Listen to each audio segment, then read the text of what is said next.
বরিশাল বিভাগের ভোলা জেলা আছে না একটা, দ্বীপ জেলা, ওখান থেকে কেউ আসতে পারছেন নাকি?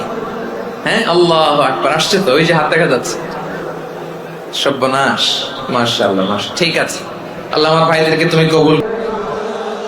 ওয়া ইলাহুকুম ইলাহু ওয়াহিদুন লা ইলাহা ইল্লা হুয়ার রহমানুর রহিম। আসসালামু আলাইকুম রহমতুল্লাহি ওয়া প্রিয় শিক্ষকবৃন্দ, আপনাদের সবাইকে জানাই আন্তরিক শুভেচ্ছা ও স্বাগতম। আমরা সবাই জানি ইসলাম একটি পূর্ণাঙ্গ জীবন ব্যবস্থা। এই দিন আমাদের শিখিয়েছেন কিভাবে চলতে হবে, কিভাবে কথা বলতে হবে, কিভাবে মানুষকে ভালোবাসতে হবে এবং কিভাবে আল্লাহর সন্তুষ্টি অর্জন করতে হবে। আজকের এই আলোচনার মাধ্যমে আমরা চেষ্টা করব কুরআন ও হাদিসের আলো থেকে কিছু শিক্ষা নেওয়ার, আমাদের ভুলগুলো সংশোধন করার। এই সত্যিকারের অর্থ মুসলমান হিসাবে আল্লাহ বলেন, তোমাদের ইলাহ হলো একজন, তিনি ছাড়া কোনো ইলাহ নেই, তিনি দয়াময়, তিনি মেহেরবান। ইলাহ যদি একজন না হয়ে দুইজন হতো, ঝামেলা আছে না নাই? লাউ কানা ফীহিমা আলিহাতুন ইল্লাল্লাহু লাফাসাদাতা। আকাশ এবং জমিনের মধ্যে ইলাহ একজন না হয়ে যদি মাত্র দুইজন হতো, আকাশ জমিন ভেঙে খান খান হয়ে যেত। ঠিক কিনা বলেন? দুইজন ইলাহ হইলে খান খান হয়ে যেত। আমাদের রব একজন হইলে ভালো না বেশি হইলে ভালো? কথা বুঝতেছেন? আরে একজনেরই তো মন জোগায় চলতে পারি না, ঠিক কিনা? হ্যাঁ, একজন, তিনি যে আদেশগুলো দিয়েছেন আমাদের দুর্বলতার কারণে আমরা তো পারি না। যদি 10 জন হইতো, ওই 10 জনের হ্যাপি করতে পারতাম, তাদেরকে স্যাটিসফাই করা যেত এত সহজে? 10 জনের 10 নিয়ম থাকতো। একজন বলতো আমার সেজদা দিবি সকালে, আরেকজন বলবে আমার জন্য নামাজ পড়বি 3 বার, আরেকজন বলবে আমার জন্য যাকাত দিবি এতবার, আরেকজন বলতো আমার জন্য কুরবানি দিবা এতবার। তাহলে আমাদের জন্য কঠিন হয়ে যেত, ঠিক কিনা? যদি ইলাহ একজন না হয়ে একাধিক হতো, একজন বলতো না আমি মহাবিশ্ব এভাবে চালাবো, আরেকজন বলতো না আমার মন চায় এভাবে, আমি এভাবে চালাবো, একজন বলতো সূর্য আমি পূর্ব দিকে উঠাবো, আরেকজন বলতো না আমি দক্ষিণ দিকে উঠাবো, আরেকজন বলবে না আমি উত্তর দিকে উঠাবো। এরকম আছে না নাই?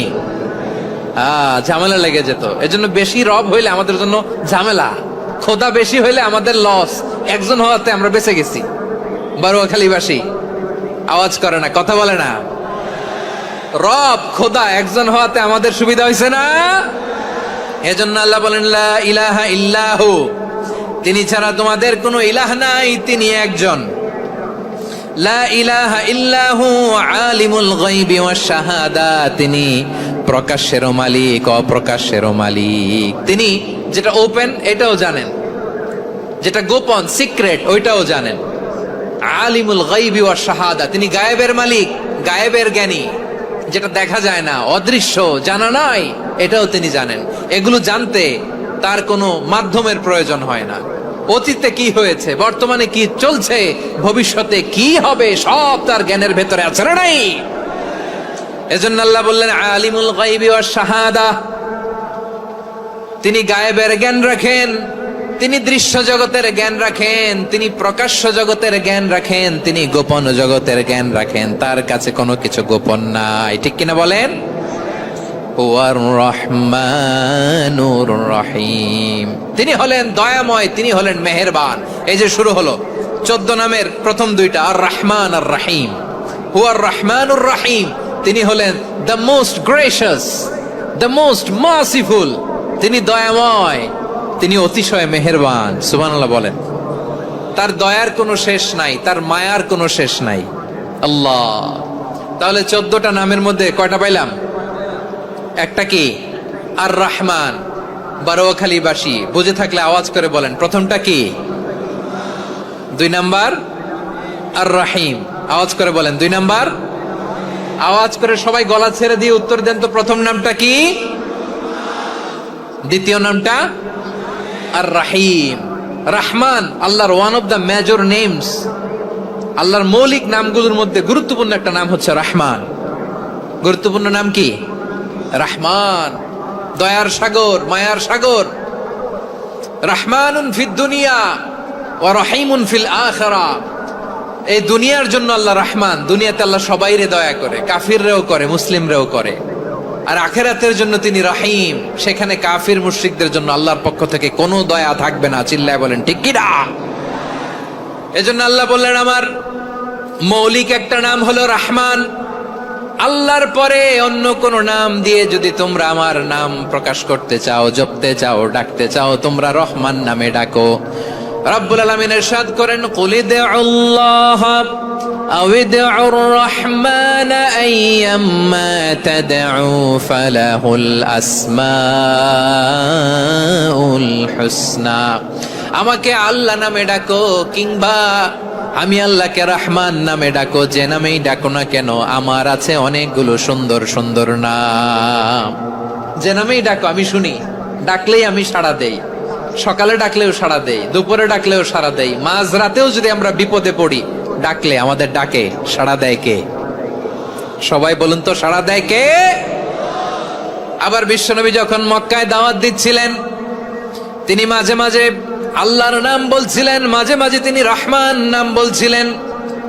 যখন তিনি বললেন ওয়াইদা কিলা লাহুমুসজুদু লিররহমানি ক্বালু ওয়ামার রহমান। বিশ্বনবী মক্কায় যখন মক্কার কাফিরদেরকে, কুরাইশদেরকে বলল তোমরা রহমানকে সেজদা দাও, রহমানের ইবাদত করো, রহমানের জন্য সেজদায় লুটিয়ে পড়ো, মক্কাবাসী বলে রহমান আবার কে? রহমান রে তো চিনি না। রহমানকে আল্লাহ চিনি, রহমান চিনি না। মক্কাবাসী কি বলে? কারে চিনে? আল্লাহরে চিনে। কারে চিনে না? রহমান কে তো চিনি না। রহমান আবার কোত্থেকে আসলো? কে Rahman? Who is this Rahman? যখন তারা বলে রহমান রে চিনি না, আল্লাহর গায়রতে আঘাত লেগেছে। আল্লাহ বলে রহমান রে চিনো না? না, তাদেরকে চিনানোর জন্য আল্লাহ ৭৮ আয়াত বিশিষ্ট আর রহমান নামে কোরআনে একটা সূরা নাজিল করেছেন। যখন মক্কার কুরাইশরা বলে আল্লাহ চিনি, রহমান চিনি না, আল্লাহ বলে রহমান রে চিনো না, তাহলে চিনে না ও রহমান নামে তিনি ৭৮ আয়াত বিশিষ্ট কালামুল্লাহ মাজিদে একটা গোটা সূরাই নাজিল করে দিয়েছেন। তিনি নাজিল করলেন আর রহমানু আল্লামাল কুরআনা খালাকাল ইনসানা আল্লামাহুল বায়ান। দয়াময় রহমান শেখালেন কোরআন, বানালেন ইনসান, শেখালেন বায়ান। দয়াময় রহমান শেখালেন কোরআন, বানালেন ইনসান, শেখালেন বায়ান। দয়াময় রহমান শেখালেন কোরআন, বানালেন ইনসান, শেখালেন বায়ান। পড়েন আল্লাহু আকবার। আল্লাহ বলে রহমান কারে বলে চেনো না? শুনে নাও, ৭৮ আয়াত বিশিষ্ট গোটা একটা সূরাই নাজিল করে দিলাম, সূরাতু আর রহমান। আর রহমান তিনি দয়ালু, আল্লামাল কোরআন, তিনি মানুষকে কোরআন শিখিয়েছেন। খালাকাল ইনসান, মানুষ বানিয়েছেন। আল্লামাহুল বায়ান, মানুষকে কথা বলা, বর্ণনা করা শিখিয়েছেন। পড়েন সুবহানাল্লাহ। গোটা একটা সূরাই নাজিল করেছেন, সূরাতু আর রহমান। আমার বারোয়াখালীর ভাইয়েরা, তার নাম হচ্ছে আর রহমান আর রাহিম, মানে দয়াময়, মেহেরবান। তার দয়া যে কত বেশি আপনি কল্পনাও করতে পারবেন না, আপনি কল্পনাতেও আনতে পারবেন না তার দয়া কত বেশি। বিশ্বনবী সাল্লাল্লাহু আলাইহি ওয়াসাল্লাম ফরমান লাম্মা কাদাল্লাহুল খালকা কাতাবা ইনদাহু ফাওকা আরশিহি। আল্লাহ যখন মহাবিশ্বের সব সৃষ্টি করে সারলেন, তিনি আরশের উপরে লিখলেন সাবাকাত রাহমাতি গাদাবি, সাবাকাত রাহমাতি গাদাবি। কোথায় লিখছে? আরশের উপরে। আওয়াজ করে বলেন তো কোথায় লিখেছে? আরশের উপরে আল্লাহ লিখলেন সাবাকাত রাহমাতি গাদাবি। এর মানে হলো আমার দয়ার কাছে, আমার ভালোবাসার কাছে আমার ক্রোধ পরাজয় বরণ করেছে। আমার দয়ার কাছে আমার রাগ কিংবা ক্রোধ পরাজয় বরণ করেছে। মানে আমি আল্লাহর দয়া আছে, আবার আমি আল্লাহর ক্রোধ বা রাগ আছে, কিন্তু আমি আল্লাহর রাগের চেয়ে দয়া বেশি। আওয়াজ করে বলেন আল্লাহর রাগ বেশি না দয়া বেশি? আল্লাহর যদি রাগ থাকতো আমরা বাঁচতে পারতাম? যে পরিমাণে আকাম কুকাম আমরা করি, অপকর্ম করি, অন্যায় করি, জুলুম করে জুলুমের আড্ডাখানা বানিয়ে রেখেছি গোটা দুনিয়াকে, আল্লাহ যদি মুহূর্তে মুহূর্তে রেগে যেতেন আমরা বাঁচতে পারতাম? মহাবিশ্ব সৃষ্টির পরেই তিনি আরশের উপরে লিখেছেন সাবাকাত রাহমাতি গাদাবি, মানে আমি আমার দয়ার কাছে আমি আল্লাহর ক্রোধ, রাগ, ক্ষোভ এটা পরাজিত হয়েছে। সুবহানাল্লাহ বলেন। আবার বিষ্ণু বললেন জাআলাল্লাহুর রাহমাতা মিয়াতা জুজ, আল্লাহ দয়ার ভালোবাসাকে 100 টুকরা করলেন।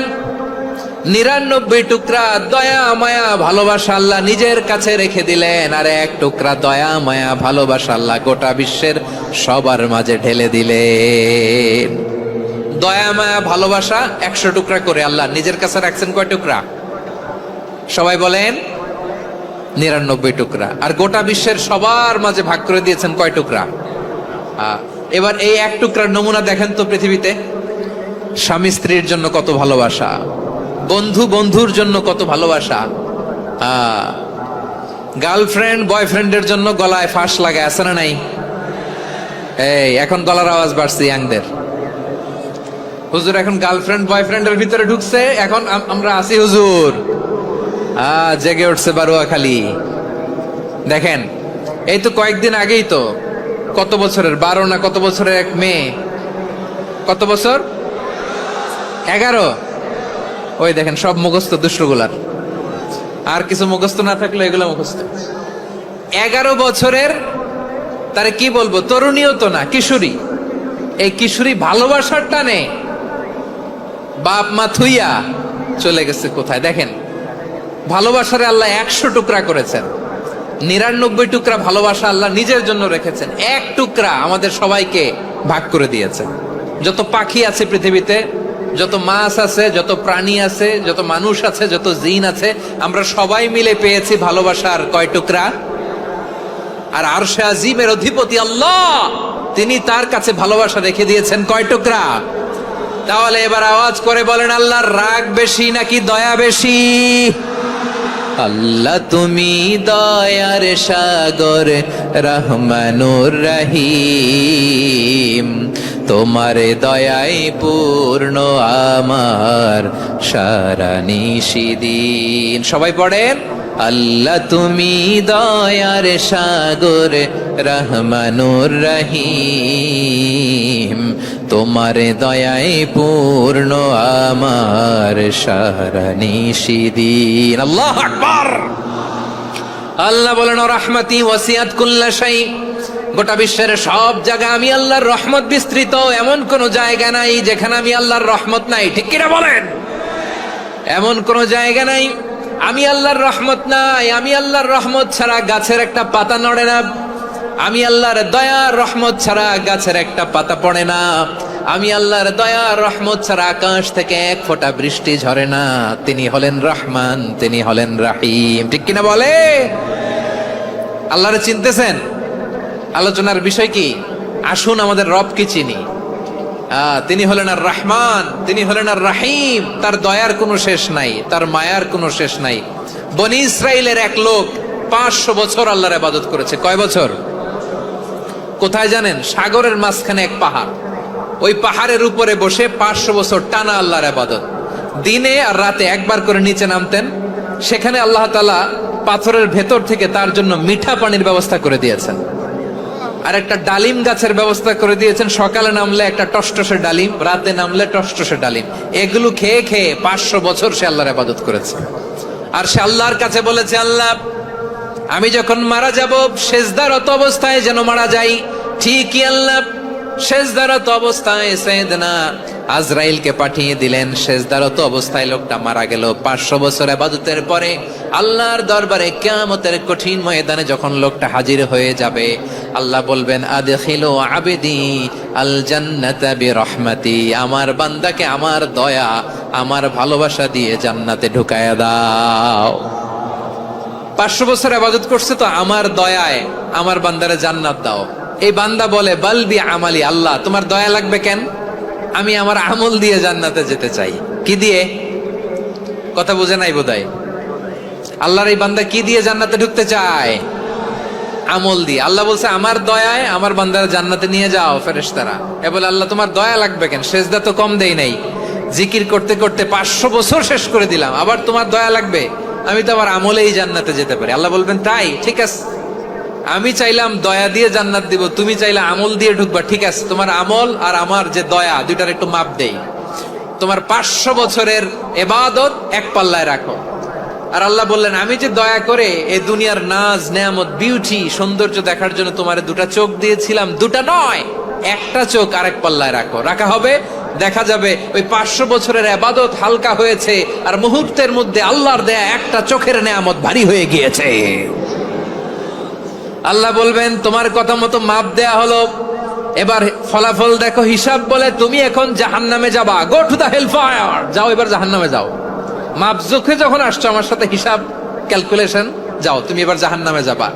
এবার লোকটা কাচুমাচু করে বলে, আল্লাহ আমি বুঝি নাই, আল্লাহ আমি বুঝতে পারি নাই, খেয়াল করি নাই, তুমি আমারে ক্ষমা করো, তুমি আমারে মাফ করো। ও আল্লাহ, এবার আমি টের পেয়েছি, এবার আমি বুঝতে পেরেছি তোমার দয়া ছাড়া দুনিয়ায় কেউ জান্নাতে যেতে পারবে না, কেউ পারবে না। আল্লাহ বললেন, ওরে গোলাম, তুই তো কিছুই ছিলি না, অস্তিত্বহীনতা থেকে তোরে অস্তিত্বে আনলো কে? ওই ছোট্ট শুক্রাণু থেকে মায়ের পেটে 9 মাস ধরে খাবার দিয়েছে কে? আবার সুস্থতার সাথে দুনিয়ার বুকে তোরে ডেলিভারির ব্যবস্থা করে দিল কে? আবার তোর মায়ের বুকের ভেতরে 2টা খাবারের লাইনের ব্যবস্থা করে দিল কে?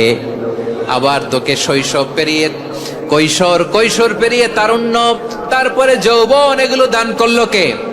তার চেয়েও বড় কথা, পাহাড়ের মাঝখানে, সাগরের মাঝখানে 500 বছর ইবাদত করার শক্তি তোর গায়ে দিয়েছে কে? এই সাগরের মধ্যে লোনা পানি, লবণের পানি মুখে দেয়া যায় না, সেখান থেকে আমি পাহাড়ের ভেতর থেকে মিঠা পানির ব্যবস্থা করে দিলাম। ওই জায়গায় তোরে রিজিকের বন্দোবস্ত করলো কে? সকাল বিকাল 2 বেলা টসটসে ডালিম খাওয়ার ব্যবস্থা করে দিল কে? তোর আবদার ছিল, আল্লাহ আপনি আমার সেজদারত অবস্থায় রুহু কবজ করবেন, তোর শেষ আবদারটাও পূরণ করেছে কে? ও গোলাম, আমার রহমতের তুলনায়, আমার নেয়ামতের তুলনায় তোর 500 বছরের ইবাদতের কোনো ওজনই হবে না। গোটা বিশ্বের কেউ কোনোদিন আমার জান্নাতে ঢুকতে পারবে না আমি আল্লাহর দয়া ছাড়া। হুয়ার রহমানুর রহিম, তিনি দয়াময়, তিনি মেহেরবান। জিব্রাইল আলাইহিস সালাম বিশ্বনবীর এই লম্বা হাদিসটা যখন শোনালেন, আমি যা যা বলছি এটা বিশাল এক হাদিসের অনুবাদ। বললেন, ইয়া মুহাম্মদ, এই দুনিয়ার সবটাই চলে আল্লাহর রহমত দিয়ে। হাদিসের শেষ কথা, সব চলে আল্লাহর কি দিয়ে? তখন বিশ্বনবী সাহাবাদের বললেন, ও সাহাবারা শোনো, আল্লাহর জান্নাতে কেউ কোনোদিন প্রবেশ করতে পারবে না তার রহমত ছাড়া। সাহাবারা বললেন, ইয়া রাসূলুল্লাহ, আপনিও না, আপনিও কি আল্লাহর রহমত ছাড়া প্রবেশ করতে পারবেন না? বিশ্বনবী বললেন, না আমিও না, আমি বিশ্বনবীও আল্লাহর জান্নাতে আল্লাহর রহমত ছাড়া ঢুকতে পারবে না। তবে কিয়ামতের দিন আল্লাহর রহমত আমার চারদিকে বেষ্টনী দিয়ে থাকবে। আল্লাহ নিজের পরিচয় দিয়ে বললেন, আলিমুল গায়বি ওয়াশ শাহাদাতি হুয়ার রহমানুর রহিম। আমি হলাম রহমান, আমি রহিম। আল্লাহরে চিনছেন? ও বারোখালীর ভাইয়েরা, আপনার রবকে চিনতে পারতেছেন? তিনি দয়ার সাগর, তিনি মায়ার সাগর। তার দয়ার সাগর যে কত বড় আপনার কল্পনাতেও নাই। এজন্য আপনার পাপ যত বড় হোক, অন্যায় যত বড় হোক, অপরাধ যত বড় হোক, আপনার জুলুম যত বড় হোক, আল্লাহর রহমান নামের দরিয়া তার চাইতেও বড়। আল্লাহ বললেন, খুলিয়া ইবাদিয়াল্লাযীনা আসরাফু আলা আনফুসিহিম লা তাকনাতু মির রাহমাতিল্লাহ ইন্নাল্লাহা ইয়াগফিরুয যুনুবা জামিআ ইন্নাহু হুয়াল গফুরুর রহিম। ও আমার গুনাহগার বান্দারা শোনো, জুলুম করেছো, ভুল করেছো, অন্যায় করেছো, আল্লাহর রহমত থেকে নিরাশ হয়ো না। আমরা বিশ্বাসীরা কঠিন কালেও আল্লাহর রহমত থেকে নিরাশ হব না, ঠিক কিনা বলেন? আল্লাহর রহমত থেকে নিরাশ হবেন? ভুল করে ফেলছেন, আরে ভুল তো সবাই করে। পাপ হইছে, আরে পাপ তো সবার আছে, আপনারা সবাই পাপী, সবাই পাপী। যত পাপ হোক, ভুল হোক, অন্যায় হোক, অনুতপ্ত হয়ে তওবা করে, ওযু করে, জায়নামাজটা বিছিয়ে সেজদা দিয়ে চোখের পানি ছাড়েন। চোখের বেয়ে পড়া পানি আল্লাহর কাছে যে কত প্রিয়। অনুতপ্ত বান্দার চোখের পানির ফোঁটা তার চোখ বেয়ে, নাকের ডগা বেয়ে জমিনে ড্রপ করার আগেই আল্লাহর ওই বান্দার সব গুনাহ মাফ করে দেয়। আল্লাহ বললেন, আমি রহমানুর রহিম, আমি দয়াময়, আমি মেহেরবান। এরপর আল্লাহ বললেন, হুয়াল্লাহুল্লাযী লা ইলাহা ইল্লা হুয়াল মালিকুল কুদ্দুস। বরগুনা জেলা থেকে কেউ এসেছেন আজকের প্রোগ্রামে? ইয়া সালাম, মাশাআল্লাহ মাশাআল্লাহ, ওয়েলকাম ওয়েলকাম। ঠিক আছে, পিরোজপুর জেলার কেউ এসেছেন? পিরোজপুর জেলা থেকে মাশাআল্লাহ অনেক ভাইরা এসেছেন। ঝালকাঠি, মাশাআল্লাহ ঝালকাঠির অনেক আসছে। তারপর বরিশাল জেলা থেকে কারা কারা এসেছেন? বরিশাল, মাশাআল্লাহ তাবারাকাল্লাহ। এবার পটুয়াখালী জেলার কারা কারা দেখি? মাশাআল্লাহ মাশাআল্লাহ মাশাআল্লাহ। আল্লাহ তুমি কবুল করো, আল্লাহ তুমি কবুল করো। লিল্লাহি তাকবীর, লিল্লাহি তাকবীর, লিল্লাহি তাকবীর। হাত নামান। প্রিয় ভাইরা, আসুন আমরা কাল বিলম্ব না করে আজকের পটুয়াখালী জেলা শহরের, মাশাআল্লাহ ওই যে লক্ষ্মীপুর থেকে আমাদের ভাই এসে প্লেকার্ড নিয়ে দাঁড়াইছে। ঠিক আছে, প্লেকার্ড দেখেছি, ফি আমানিল্লাহ। আচ্ছা, এই বরিশাল বিভাগের বাইরে থেকে কারা কারা আসছেন দেখি, কেউ আছেন কিনা? মাশাআল্লাহ অনেক অনেক অনেক, মাশাআল্লাহ। আল্লাহ কবুল করো, আল্লাহ কবুল করো। ফি আমানিল্লাহ। চাঁদপুর, ঠিক আছে ঠিক আছে, হ্যাঁ ইলিশের বাড়ি চাঁদপুর, ঠিক আছে মাশাআল্লাহ। বসুন বসুন। সম্মানিত ভাইরা, আসুন আমরা মূল আলোচনার দিকে চলে যাই। আজকে আমরা যে টপিকটা নিয়ে আলোচনা করব সেটা হচ্ছে, আমরা যে জীবনে বিপদে পড়ি, আমরা বিপদে পড়লে আমাদেরকে উদ্ধার করে কে? আল্লাহ ছাড়া আমাদের বাঁচানোর কেউ আছে? উদ্ধার করার কেউ আছে? রক্ষা করার কেউ আছে? এজন্য বিপদে পড়লে আমরা চাইবো কার কাছে? আমাদের যাই দরকার হোক আমরা ফরিয়াদ করব কার কাছে? নাকি মাজারে যেয়ে চাবেন? মাজারে যেয়ে চাবেন? অনেকে তো মাজারে যেয়ে কপাল ঘষে, আছে না নাই? মাজারে যেয়ে সন্তান চায়, আছে? এই এলাকায় নাই, এই এলাকার লোকদের আকীদা খালেস আমি জানি। মাজারে যেয়ে কপাল ঘষে আর সন্তান চায়। আচ্ছা, মাজারে গেলে সন্তান পাওয়া যায়? আচ্ছা, মাজারে না গেলে যদি বাচ্চা না হতো, গরু ছাগলের যে বাচ্চা হয় ওরা কোন মাজারে মানত করে বলেন? কথা কি বুঝতেছেন? এই যে প্রতি বছর গরু ছাগল ভেড়া এগুলো যে বাচ্চা দেয়, এরা কোন মাজারে যে মানত করে? এজন্য চাইতে হবে একজনের কাছে, তিনি কে? আমার প্রিয় পটুয়াখালীবাসী, মাজার জিয়ারত করা সুন্নাহ। আমরা মাজার জিয়ারত করব, আল্লাহ ওয়ালাদের কবরে যাব, আমরা সেখানে যে সালাম দিব, দোয়া করব, নিজের জন্য করব, কবরে শুয়ে থাকা মাইয়েতের জন্য করব, পুরো মুসলিম উম্মার জন্য করব। কিন্তু কবরে যিনি শুয়ে আছে ওই বাবার কাছে সন্তান চাওয়া যাবে? চাকরি চাওয়া যাবে? সফলতা চাওয়া যাবে? সফলতা দেয় কে? সবাই বলেন নাই, আওয়াজ করে বলেন, সফলতা দেওয়ার মালিক কে? এক কথাই রব্বুল আলামিন বলেন, ওয়া ইয়ামসাসকাল্লাহু বিদুররিন ফালা কাশিফা লাহু ইল্লা হু ওয়া ইয়ুরিদকা বিখাইরিন ফালা রাদ্দা লিফাদলি يصيب به من يشاء من عباده وهو الغفور الرحيم الله أكبر আল্লাহ বললেন, ওয়া ইয়ামসাসকাল্লাহু বিদুররিন ফালা কাশিফা লাহু ইল্লা হু। আল্লাহ যদি তোমাকে কোনো বিপদ স্পর্শ করায়, আল্লাহ যদি তোমারে কোনো বিপদে ফেলে দেয়, ওই বিপদ থেকে উদ্ধার করার তিনি ছাড়া আর কেউ নাই। জোরে বলেন ঠিক কিনা? তিনি যদি কোনো বিপদে ফেলেন, তিনি ছাড়া বিপদ থেকে উদ্ধার করার কেউ নাই। আর তিনি যদি তোমার প্রতি কোনো অনুগ্রহ করতে চান, ওই অনুগ্রহ ঠেকিয়ে দেওয়ার ক্ষমতাও কারো নাই। আল্লাহ যদি আপনার সফলতা দিতে চায়, পৃথিবীর কোন শক্তি ওই সফলতাকে থামাতে পারে? এজন্য আল্লাহ বললেন, খবরদার, চিন্তার আকীদা খালিস করে নাও। ওয়া ইয়ামসাসকাল্লাহু বিদুররিন ফালা কাশিফা লাহু ইল্লা হু। আল্লাহ বিপদে ফেললে বিপদ থেকে উদ্ধার করার কেউ থাকে না। আর আল্লাহ যদি তোমার প্রতি দয়া দেখাতে চান, অনুগ্রহ করতে চান, ওই অনুগ্রহকে প্রতিরোধ করার মতো ক্ষমতা কারো নাই। তিনি তার বান্দাদের মধ্য থেকে যাকে ইচ্ছা তাকে দেন, যত ইচ্ছা তত দেন। তিনি ক্ষমাশীল, তিনি মেহেরবান। সুবহানাল্লাহ। তিনি ক্ষমাশীল, তিনি মেহেরবান। তাহলে এই আয়াত থেকে আমরা বুঝতে পারলাম, আমরা যদি বিপদে পড়ি আমাদেরকে কেউ বাঁচাতে পারে না। আমার বাবা আমারে বাঁচাতে পারে? হ্যাঁ, আমার মা আমাকে বাঁচাতে পারে? আমার বন্ধু আমারে বাঁচাতে পারে? আমার দলের কর্মী আমাকে বাঁচাতে পারে? আমার পীর সাহেব আমারে বাঁচাতে পারে? আমার পটুয়াখালীর ভাইয়েরা খেয়াল রাখবেন, বাঁচাতে পারে এক মহান সত্তা, উদ্ধার করতে পারে এক মহান সত্তা। চিৎকার করে বলুন, তিনি কে? আবার আল্লাহ বললেন, আম্মাই ইউজিবুল মুত্তাররা ইযা দাআহু ওয়া ইয়াকশিফুস সুআ ওয়া ইয়াজআলুকুম খুলাফাআল আরদ আইলাহুম মা'আল্লাহ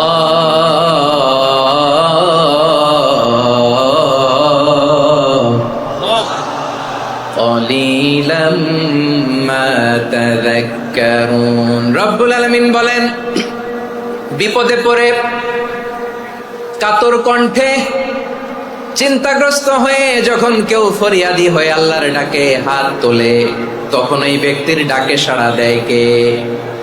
সবাই বলুন, কাতর কণ্ঠে বিপন্ন অবস্থায় আপনি যখন কেঁদে কেঁদে হাত তুলে আপনার দুঃখের কথা জানান, আপনি যখন ডাকেন তারে, তখন আপনার ডাকে সাড়া দেয় কে? আল্লাহ বলে, আমি সাড়া দেই। তোমাদের বিপদকে মুক্ত করে দেয় কে? ওই আল্লাহর সাথে কোন উপাস্য আছে নাকি? কিন্তু খুব অল্প সংখ্যক লোকই তোমরা উপদেশ গ্রহণ করো। কথাটা কার? তাহলে বিপন্ন মানবতা যখন কাঁদে, মানুষ যখন বিপদে পড়ে নিরুপায় হয়ে ফরিয়াদ করে, তার ডাক শোনার কেউ নাই একজন ছাড়া। চিল্লায় বলেন তো, তিনি কে? এজন্য আমরা ফরিয়াদের হাত কার দিকে তুলবো? প্রিয় পটুয়াখালী, বলেন, ফরিয়াদের দুটো হাত আমরা কার দিকে তুলবো? এবং খেয়াল রাখতে হবে, মাথার সাথে সেট করে নিতে হবে, আল্লাহ ছাড়া আমাকে উদ্ধার করার কেউ নাই। এই পৃথিবীতে কেউ আপন না। প্রিয় ভাইরা, বিপদে বললে বোঝা যায় কেউ আপন না। আপন শুধু একজন মহান সত্তা, তিনি কে? এটা কি আপনারা খেয়াল রাখতে পারবেন?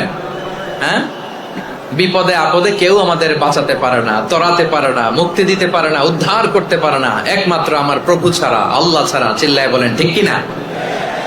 এবং প্রিয় পটুয়াখালীর ভাইয়েরা, মাথার সাথে এটা সেট করে নিতে হবে যে আমাদের পুরো জীবনটাই পরীক্ষা। পুরো জীবনটাই কি? The life is a test. পুরো জীবনটাই পরীক্ষা। এই জীবনে বিপদ আসবে, আপদ আসবে, পরীক্ষা আসবে, সবার জীবনে এটা থাকে। এক একজনের পরীক্ষা এক এক রকম।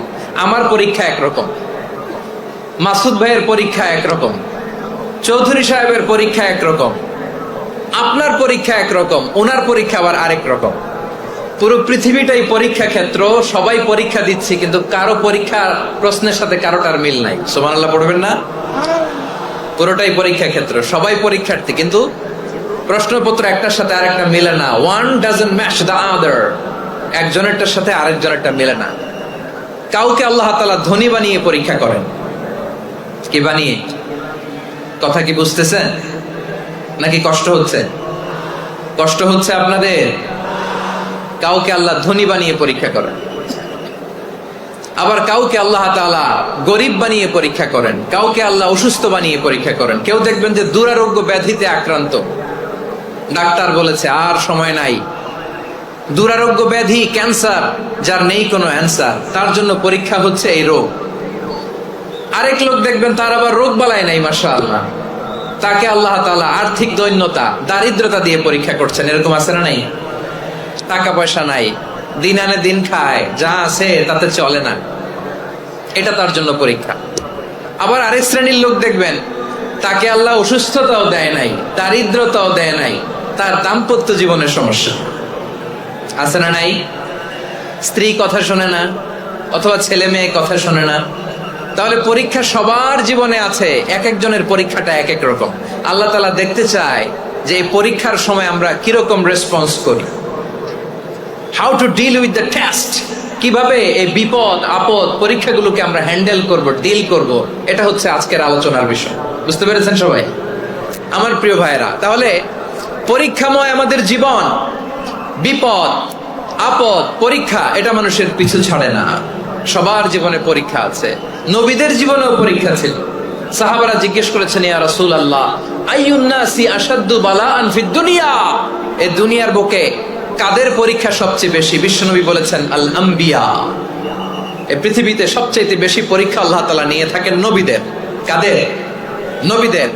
সুম্মাল আমসাল ফাল আমসাল, এরপরে নবীদের পরের স্তরে যারা তাদের পরীক্ষা, এরপরে তাদের পরের স্তরে যারা তাদের পরীক্ষা, সিদ্দিকিনদের, শুহাদাদের, সালেহিনদের, আল্লাহওয়ালাদের। যার ঈমান যত মজবুত তার জীবনে পরীক্ষাও তত বেশি। চিল্লায় বলেন ঠিক কিনা? তাহলে মুমিনরা, বিশ্বাসীরা, আমরা কি পরীক্ষা বিপদ আপদে ভয় পাই? হ্যাঁ, বিপদ দেখলে ভয় লাগে আপনাদের? ভয় লাগে? হ্যাঁ, না, মুমিনরা বিপদে ভয় পায় না, তারা হতাশ হয় না, সুবহানাল্লাহ, তারা নিরাশ হয় না। বিশ্বাসীরা হাল ছেড়ে দেয় না, তারা ভরসা রাখে একজনের উপর। চিল্লায় বলতে হবে তিনি কে?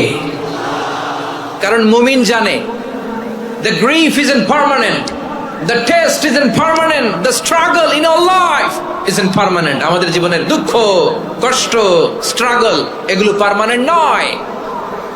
After every difficulties there is an ease. সব কষ্টের পরেই একটা সুখ আছে না নাই? রব্বুল আলামিন বলেন ফাইন্না মাআল উসরি ইউসরা, ইন্না মাআল উসরি ইউসরা, যেটা আল্লাহ তোমার জন্য বরাদ্দ রেখেছে, যতটুকু আল্লাহ তাআলা তোমার জন্য বরাদ্দ রেখেছে অতটুকুই ক্ষতি করতে পারবে, আর এক চুল বেশিও করতে পারবে না, কমও করতে পারবে না। চিল্লায় বলেন ঠিক কিনা? এজন্য আমরা চাইবো কার কাছে? সবাই বলেন নাই, আওয়াজ করে বলেন কার কাছে? সব সময় আমরা আল্লাহর কাছে চাইবো, বিপদে আপদে, সুখে দুঃখে, সচ্ছল অবস্থায় অসচ্ছল অবস্থায়, পরাজয়ের সময় বিজয়ের সময়, সব সময় আমরা ভরসা রাখবো কার উপর? সবাই বলুন। একদল লোক আছে যারা বিপদে পড়লে আল্লাহরে ডাকে, আছে না নাই? পটুয়াখালীতে মাশাআল্লাহ নাই, বিপদ আসলে আল্লাহরে ডাকে, বিপদ নাই আল্লাহও নাই। বিপদে পড়লে নামাজ পড়ে, বিপদও নাই নামাজও নাই। বিপদে পড়লে জিকির করে, বিপদ যখন চলে যায় ওদের জিকিরও বন্ধ হয়ে যায়। এরকম আছে না নাই? কিছু লোক দেখবেন পরীক্ষা আসলে নামাজ পড়ে, আছে আছে। জেনজি আওয়াজ করো, এরকম আছে? এই কমন পড়ে গেছে, কমন পড়ছে। দেখবেন পরীক্ষার সময় নামাজ পড়ে, পরীক্ষাও নাই নামাজও আছে। এরকম কিছু লোক আছে অসুস্থ হলে আল্লাহরে বড্ড ভালোবাসে, আল্লাহরে খুব ডাকে। অসুস্থ হইলে অসুস্থতাও নাই, আল্লাহ স্মরণও নাই। দেখবেন কিছু লোক নির্বাচন আসলে খুব আল্লাহ আল্লাহ হয়ে যায়, তখন দেখবেন মাথার মধ্যে হেজাব লাগায়, পাঞ্জাবি লাগায়, আল্লাহ আল্লাহ হয়ে যায়। নির্বাচনও নাই, এরপরে আল্লাহর কথাও নাই। আছে না নাই? না, এরকম হওয়া যাবে না। সব সময় আমরা আল্লাহরে ডাকবো, বিপদে আপদে সব সময় ভরসা রাখবো আমরা একজনের উপর। আওয়াজ করে বলেন তিনি কে? এ কথায় আল্লাহ তাআলা আমাদের চোখে আঙ্গুল দিয়ে জানিয়ে দিলেন ফাইদা রাকিবু ফিল ফুলকি দা'আবুল্লাহ মুখলিসিনা লাহুদ্দিন ফালাম্মা নাজ্জাহুম ইলাল বাররি ইযা হুম ইউশরিকুন। আল্লাহ বলে একদল লোক আছে, তারা যখন নৌযানে চড়ে, জলযানে চড়ে, সাগরের মধ্যে যখন জাহাজে চড়ে, লঞ্চে চড়ে, তারা যখন তুফানের সম্মুখীন হয় তখন তারা আল্লাহরে বড্ড বেশি ডাকে, একান্ত ভাবে ডাকে, বিশুদ্ধ চিত্তে ডাকে। আবার তুফান থেকে তাদেরকে সেফ জোনে নিয়ে, নিরাপদ জোনে নিয়ে যখন বন্দরে আমি আল্লাহ তাদেরকে ভিড়িয়ে দেই, ওই লোকগুলো আবার আমি আল্লাহর সাথে শিরিক করে। এরকম আছে না নাই? জাহাজে উঠছে, সাগরের মাঝখানে তুফান, ওই সময় দেখবেন আল্লাহ কারে কয়। এই কথা তো আপনাদেরকে বোঝানো সহজ, আপনারা তো নদীর দেশের মানুষ। লঞ্চে চড়েন নাই কারা কারা? দেখি, লঞ্চে চড়ছেন? হ্যাঁ, লঞ্চে চড়ে নাই এরকম একজনও নাই এখানে। আচ্ছা, লঞ্চে উঠছেন কে কে? দেখি। মাশাআল্লাহ মাশাআল্লাহ মাশাআল্লাহ, ঠিক আছে, আপনাদের বোঝানো সহজ। আচ্ছা, লঞ্চে উঠে তুফানের সম্মুখীন হয়েছেন, জলোচ্ছ্বাস সবাই, মাশাআল্লাহ। তো এই ওয়াজ তো আপনাদের মুখস্থ, ঠিক কিনা বলেন? আমার বলার দরকার নাই, বলেন। মাঝ নদী, তুফান, জলোচ্ছ্বাস, জলের মধ্যে উচ্ছ্বাস, ঢেউ, টর্নেডো, সাইক্লোন, মেঘের ঘনঘটা, পরিবেশ ঘুটঘুটে অন্ধকার, লঞ্চ একবার এদিকে আরেকবার ওইদিকে, ভিতরে কি অবস্থা হয় বলেন তো? হ্যাঁ, তখন মুসলিম আল্লাহর ডাকে, হিন্দু আল্লাহর ডাকে, ঠিক কিনা বলেন? আস্তিক আল্লাহর ডাকে, নাস্তিক আল্লাহর ডাকে, ঠিক কিনা? লঞ্চের ভেতর, স্টিমারের ভেতর। السلام عليكم ورحمة الله وبركاته.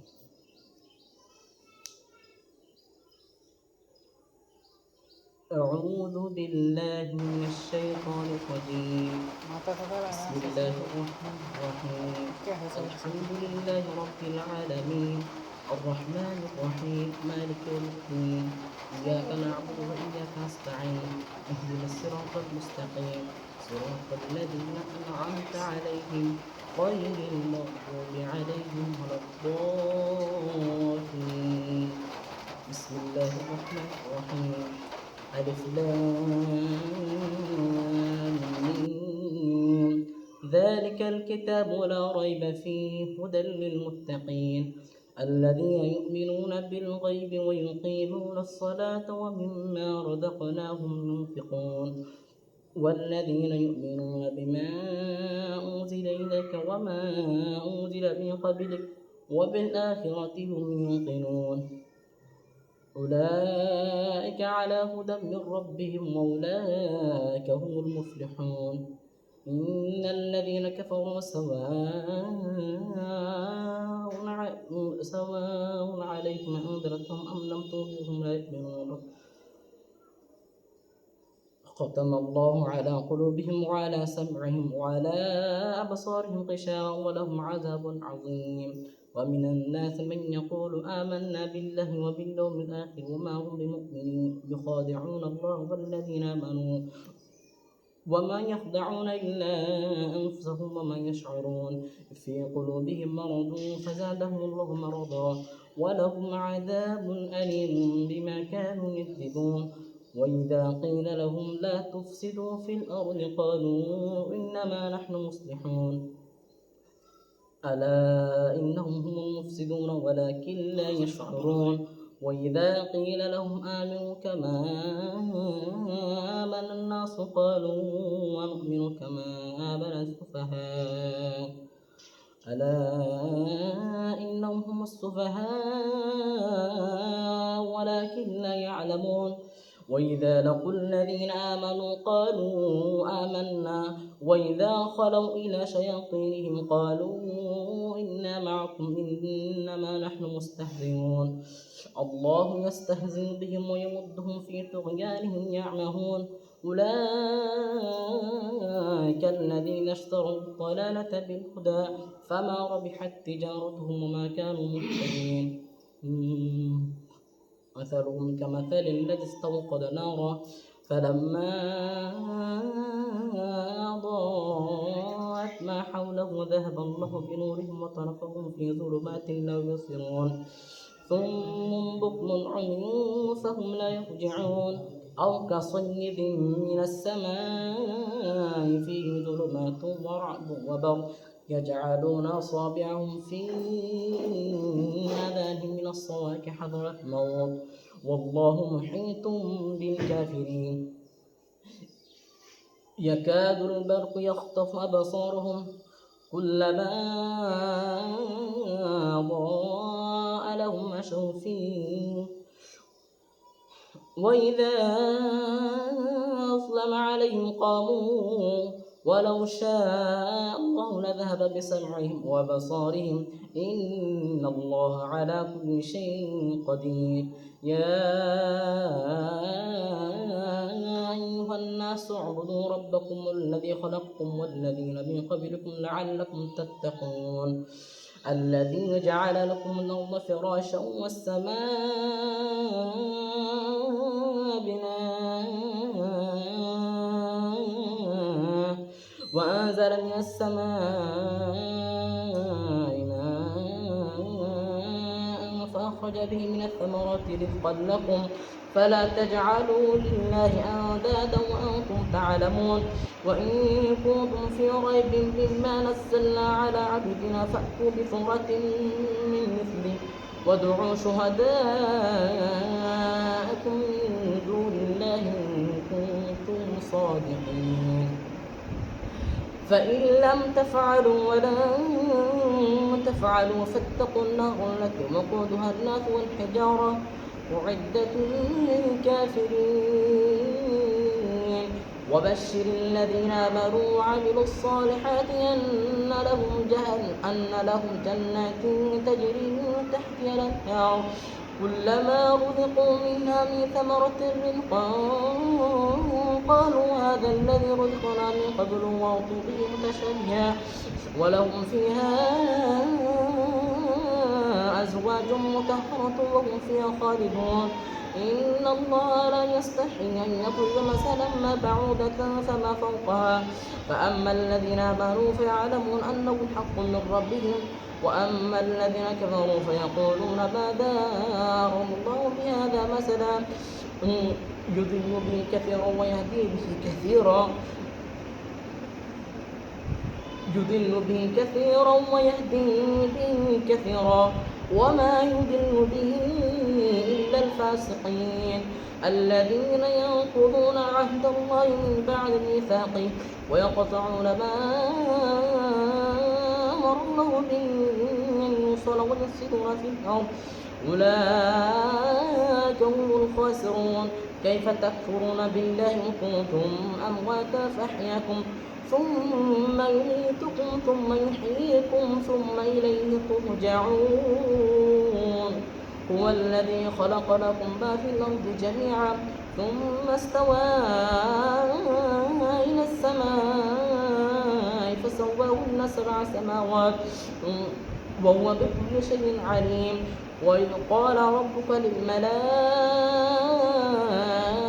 إني جاعل في الأرض خليفة قالوا وتجعل فيها من يفسد فيها ويسفك الدماء ونحن نسبح بحمدك ونقدس لك قال إني أعلم ما لا تعلمون وعلم آدم الأسماء كلها ثم عرضهم على الملائكة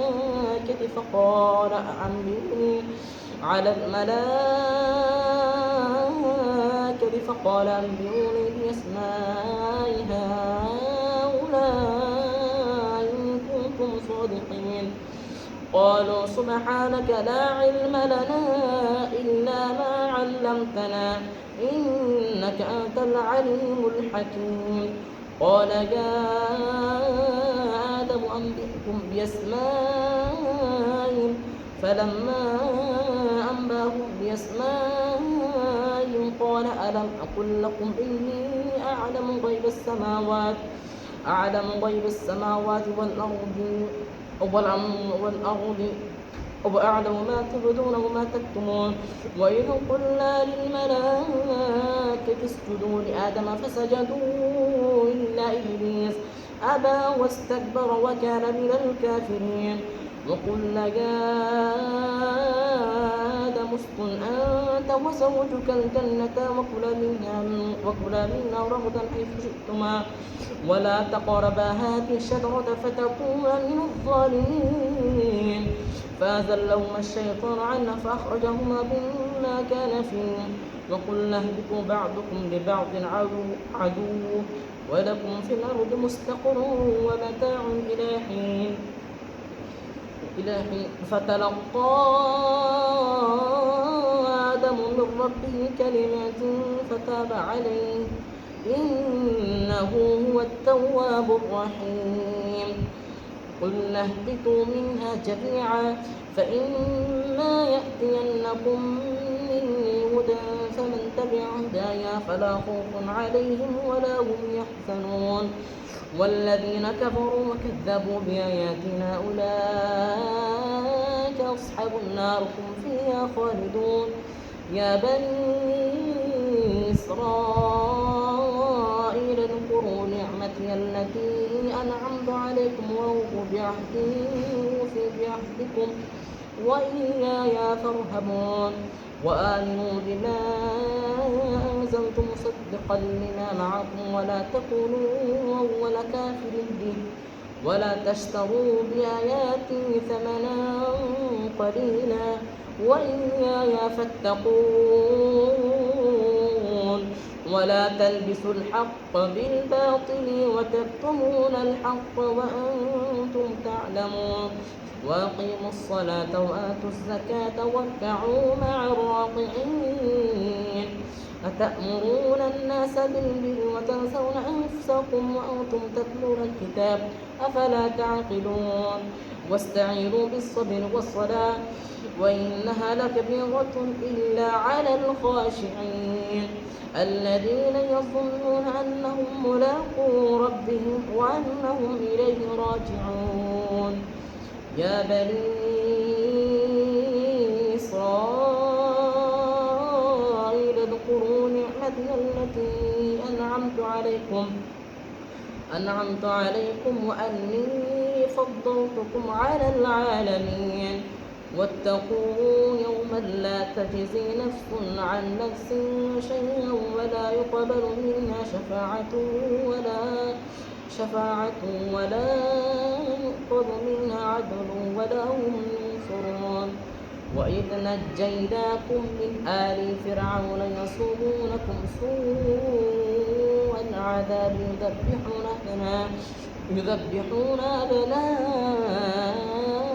ويستحيون نساءكم وفي ذلكم بلاء من ربكم عظيم وإذ فرقنا بكم البحر فأنجيناكم وأغرقنا آل فرعون وأنتم تنظرون وإذ واعدنا موسى 40 ليلة ثم اتخذتم العجل من بعده وأنتم ظالمون ثم عفونا عنكم من بعد ذلك لعلكم تشكرون وإذ آتينا موسى الكتاب والفرقان لعلكم تهتدون وإذ قال موسى لقومه يا قوم إنكم ظلمتم أنفسكم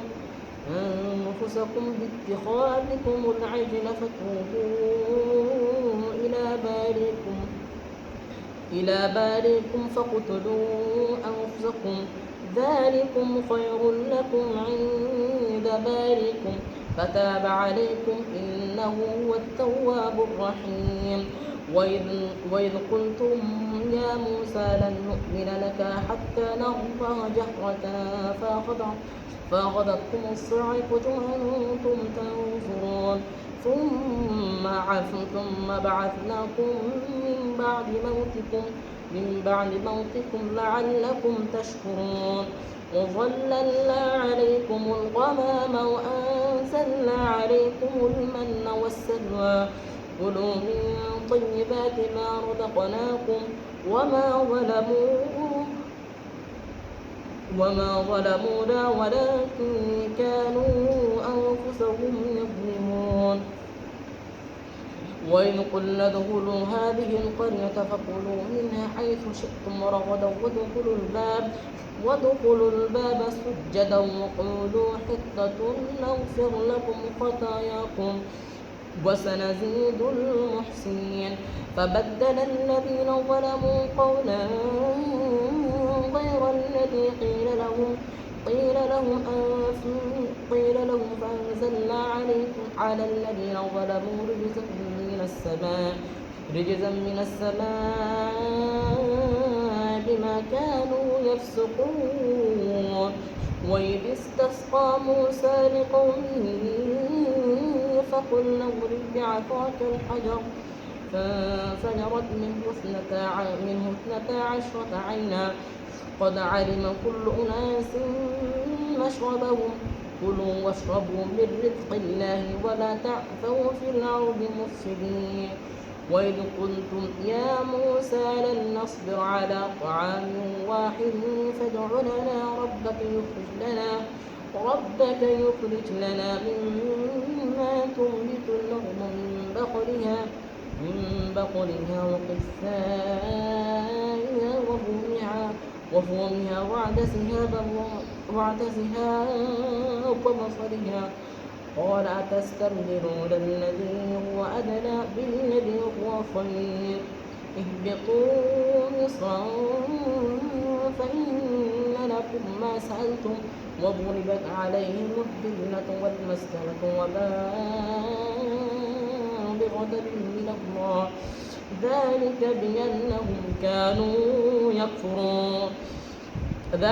بأنهم كانوا يكفرون بآيات الله ويقتلون النبيين بغير الحق ذلك بما عصوا وكانوا يعتدون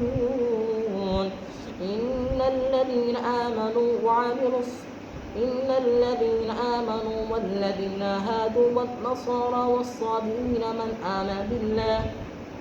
من آمن بالله واليوم الآخر وعمل صالحا فلهم أجرهم عند ربهم ولا خوف عليهم ولا هم يحزنون وإذ أخذنا ميثاقكم ورفعنا فوقكم الطور خذوا ما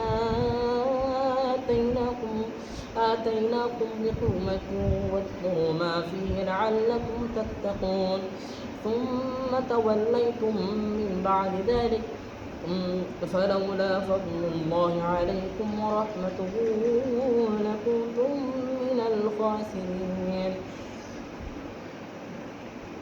ولقد علمتم الذين اعتدوا منكم في السبت فقلنا لهم كونوا قردة خاسرين فجعلناها نكالا لما بين يديها وما خلفها وموعظة للمتقين وإذ قال موسى لقومه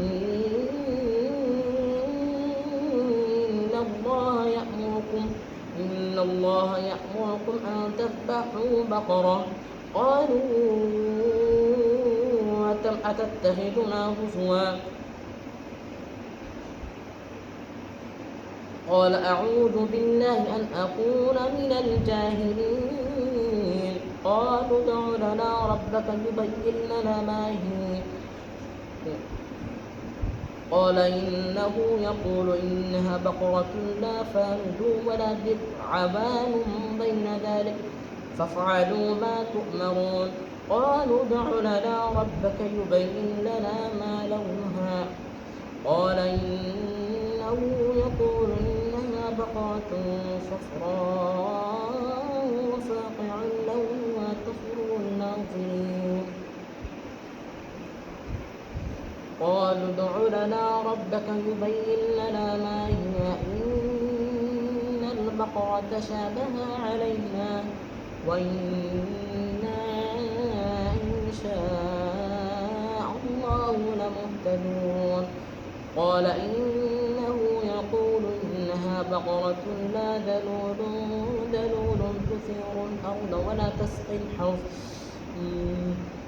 مسلمة لا شية فيها قالوا الآن جئت بالحق فذبحوها وما كادوا يفعلون وإن قتلتم نفسا فادارأتم فيها والله مخرج ما كنتم تكتمون فقلنا اضربوه ببعضها كذلك يحيي الله الموتى ويريكم آياته لعلكم تعقلون ثم قست قلوبكم من بعد ذلك فهي كالحجارة أو أشد قسوة وإن من الحجارة لما يتفجر منه الأنهار وإن منها لما يشقق فيخرج منه الماء وإن منها لما يهبط من خشية الله وما الله بغافل عما تعملون أفتطمعون أن يؤمنوا لكم وقد كان فريق منهم يسمعون كلام الله ثم يحرفونه من بعد ما عقلوه وهم يعلمون وإذا لقوا الذين آمنوا قالوا آمنا وإذا خلا بعضهم إلى بعض قالوا أتحدثونهم بما فتح الله عليكم ليحاجوكم به عند ربكم أفلا تعقلون الحمد لله الذي أنزل على عبده الكتاب ولم يجعل له عوجا قيما لينذر بأسا شديدا من لدنه ويبشر المؤمنين الذين يعملون الصالحات أن لهم أجرا حسنا ماكثين فيه أبدا وينذر الذين قالوا اتخذ الله ولدا ما لهم به علم ولا لآبائهم كبرت كلمة تخرج من أفواههم إن يقولون إلا كذبا فلعلك باخع نفسك على آثارهم إن لم يؤمنوا بهذا الحديث أسفا إنا جعلنا ما على الأرض زينة لها لنبلوهم أيهم أحسن عملا وإنا لجاعلون ما علينا صعيدا جرزا أم حسبت أن أصحاب الكهف والرقيم كانوا من آياتنا عجبا إذ أوى الفتنة إلى الكهف فقالوا ربنا آتنا من لدنك رحمة وهب لنا من أمرنا رشدا فضربنا على آذانهم في الكهف سنين عددا ثم بعثناهم لنعلم أي الحزبين أحصى لما لبثوا ومدى نحن نقص عليك نبأهم بالحق إنهم فتنة آمنوا بربهم وزدناهم هدى وربطنا على قلوبهم إذ قاموا فقالوا ربنا رب السماوات والأرض لن ندعو من دونه إلها لو قلنا إذا شططا هؤلاء قوم اتخذوا من دونه آلهة لولا يأتون عليه بسلطان بين فمن أظلم ممن افترى على الله كذبا وإذ اعتزلتموهم وما يعبدون إلا الله فأووا إلى الكهف ينشر لكم ربكم من رحمته ويهيئ لكم من أمركم مرفقا وترى الشمس إذا طلعت تزاور عن كهف ذات اليمين وإذا غربت تقرضهم ذات الشمال وهم في فجوة من ذلك من آيات الله من يهد الله فهو المهتد ومن يضلل فلا تجد له وليا مرشدا وتحسبهم أيقاظا وهم رقود ونقلبهم ذات اليمين وذات الشمال وكلبهم باسط ذراعيه بالوسيط لو اطلعت عليهم لولت منهم فرارا ولملئت منهم رعبا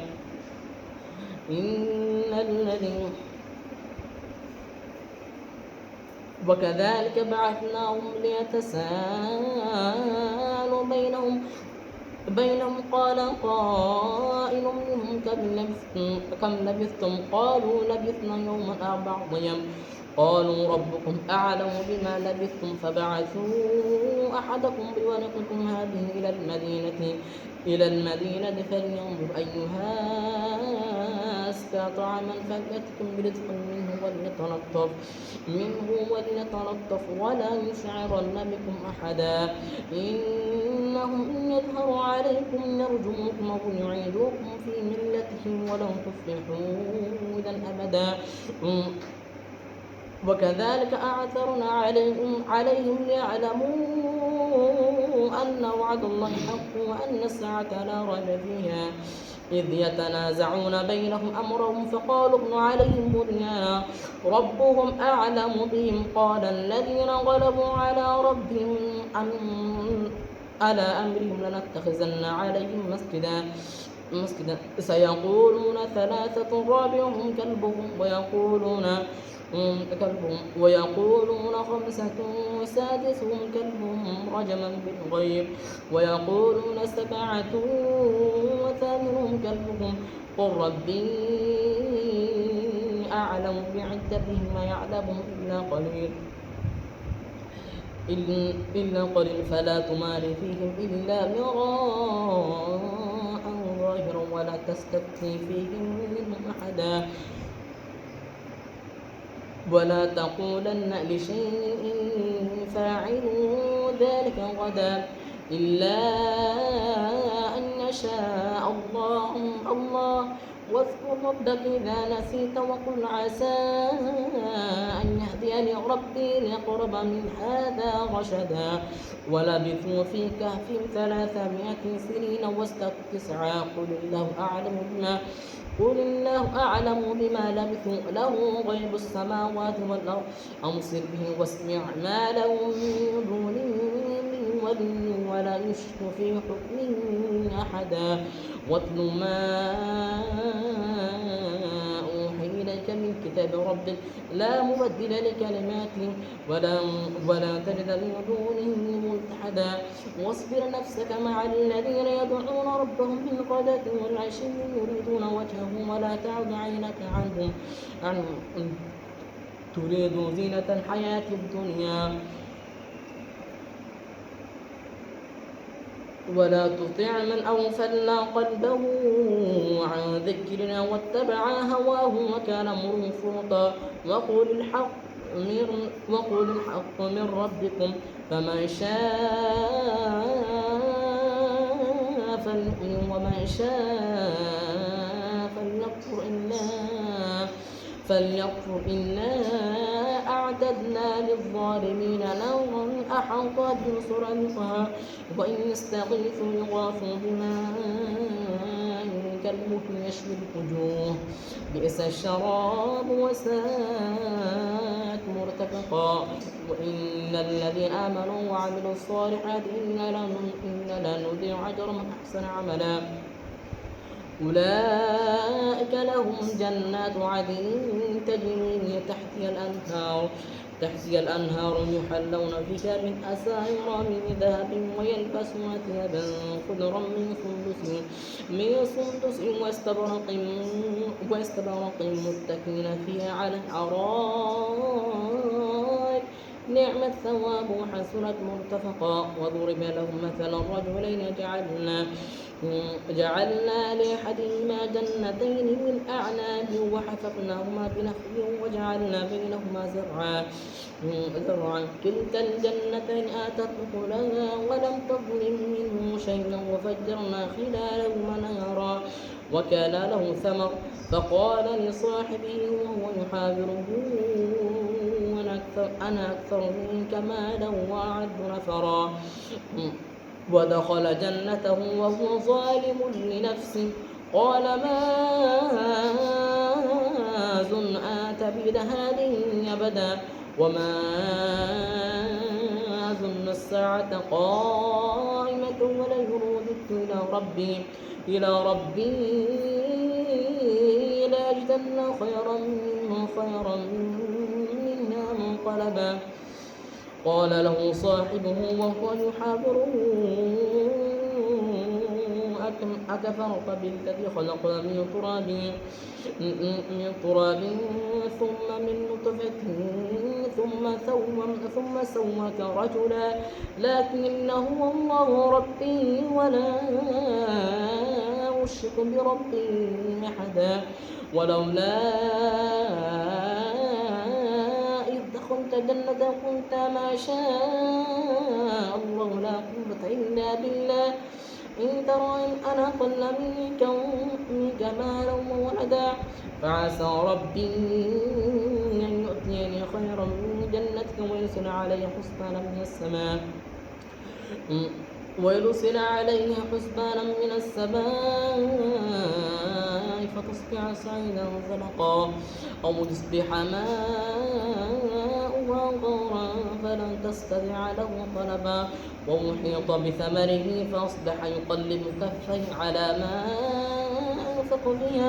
أنفق فيها وهي خاوية على عروشها ويقول يا ليتني لم أشرك بربي أحدا ولم تكن له فئة ينصرونه من دون الله وكان منتصرا هنالك الولاية لله الحق هو خير ثوابا وخير عقبا وضرب لهم مثل الحياة الدنيا كماء أنزلناه من السماء فاختلط به